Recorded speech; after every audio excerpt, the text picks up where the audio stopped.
Hindi po matatanggal ng kayamanan ng lungkot ng puso ng tao. Hindi po maaalis ng kayamanan ng kaguluhan ng puso ng tao. Hindi po kayang tugunan ng kayamanan ng kasikatan ng katanyagan yung hungkag na damdamin ng tao or emptiness of the heart. Hindi po kayang tugunan ng kayamanan ang kapayapaan ng tao. Si Kristo lamang po ang may kakayahan. Ang sabi sa John 14:27, sa akin meron kayong kapayapaan. Sa mundong ito meron kayong kaguluhan. Sa akin meron kayong kapayapaan. Maliwanag po. Ang tinutukoy niya sarili niya, hindi pera, hindi kasikatan, hindi edukasyon, hindi pinag-aral, hindi posisyon, hindi pwesto, kundi sarili niya. Sa akin meron kayong kapayapaan. Dahil alam po niya, tanging siya lang ang may kakayang paligayahin ang puso ng lahat. May pera ka o wala ka.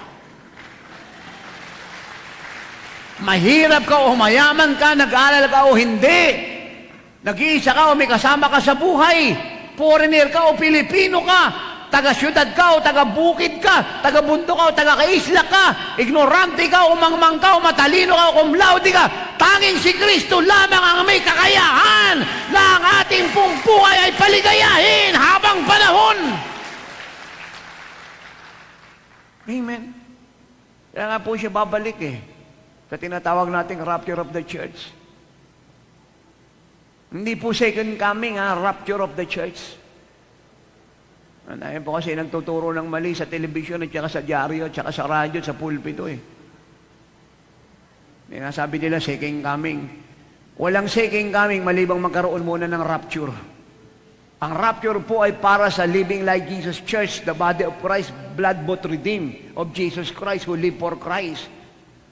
Yan po ang rapture, siya po ibabalik para rito. Rapture po ang tawag dyan. Ang second coming ay para sa Israelita. At yung pong blood-bought, redeemed, living like Jesus Church na ni-rapture niya, balik niya kasama niya. At yung po yung ikalawang pagbabalik para sa mga Israelita na kung saan ay pagtatanggol niya laban sa China, sa Russia, at lahat ng Antichrist nation. Amen! Kaya ako po yung nalulungkot. Ang dami po nagtuturo ng mali sa television, sa dyaryo, sa radyo at pulpito. Bishop pa naman yung mga titulo nito, mga senior pastor. Aral ng aral sa Bible Cult Theology ng Theology sa Amerika, sa Singapore.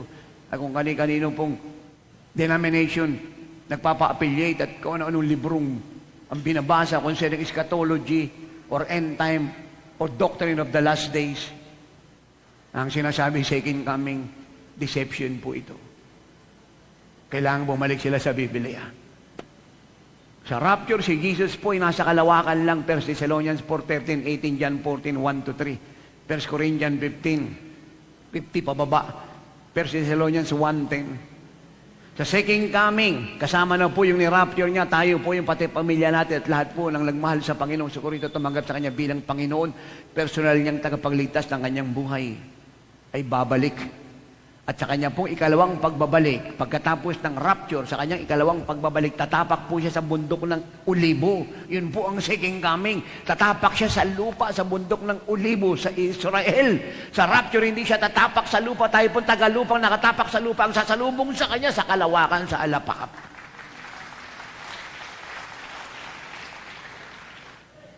Well, ang dami pong napaniwala po ng demonyo rito sa second coming theory. Buti na lang may Apostol Renato Caril, yung totoong apostol at lingkod ng Diyos sa Pilipinas, na alam ang salita ng Diyos. Yung iniintay po ng church ngayon, second coming, hindi rapture. At nakakalungkot po na dapat maintindihan to ng church, mauuna munang lumabas ang Antichrist bago second coming. Kung inintay po nila yung second coming at naunang lumabas yung Antichrist, kawawa po sila sa kamay ng Antikristo. Kaya nga hindi pwedeng lumabas yung Antikristo dahil nandito pa tayo. Pero pag bumaba si Kristo mamaya sa langit, amen? At sa isang ihip ng trompeta ng anghel ng Diyos, amen, ang Panginoon ay mananaog mula sa langit, amen? At tayong lahat na nasa lupa ay kukunin niya. At yun po ang rapture. Sasalubungin niya sa kalawakan. At pagkatapos po ay sasama niya sa langit. Upang kung saan siya nandun tayong lahat. At pagkatapos po nun, saka lalabas ang Antikristo. Kasi wala na po tayo rito dahil tayo kinakatakutan niya.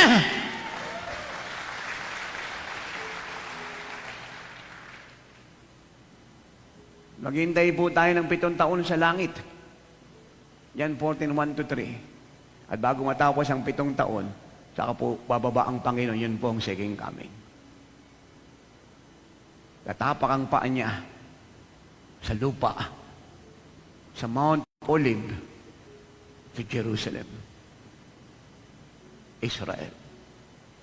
Amen. Kaya bago po siya umalis, sabi niya sa mga alagad, huwag kayong malungkot. Magtiwala kayo sa Ama at magtiwala rin kayo sa akin. Sa bahay ng aking amay maraming manisyon, maraming tahanan. Pupunta ako doon upang ipaghanda kayo ng sarili niyong tirahan. Hindi na kayo magbabayad pa ng tax. Hindi na kayo mangungutang sa pag-ibig. Hindi na kayo maglulon sa GSI at sa SSS. Hindi na kayo mangungutang pa sa bangko. Ipaghahanda ko kayo ng tirahan sa langit. At pag nakapaghanda na ako, muli akong babalik, the rapture of the dead, upang kunin kayo nang sa ganun malubos ang kaligayahan nyo. Dahil tanging ako lamang may kakayahang paligayahin kayo habang panahon. Sa langit, sa lupa, at magpakailanman. Hallelujah! Amen. And third,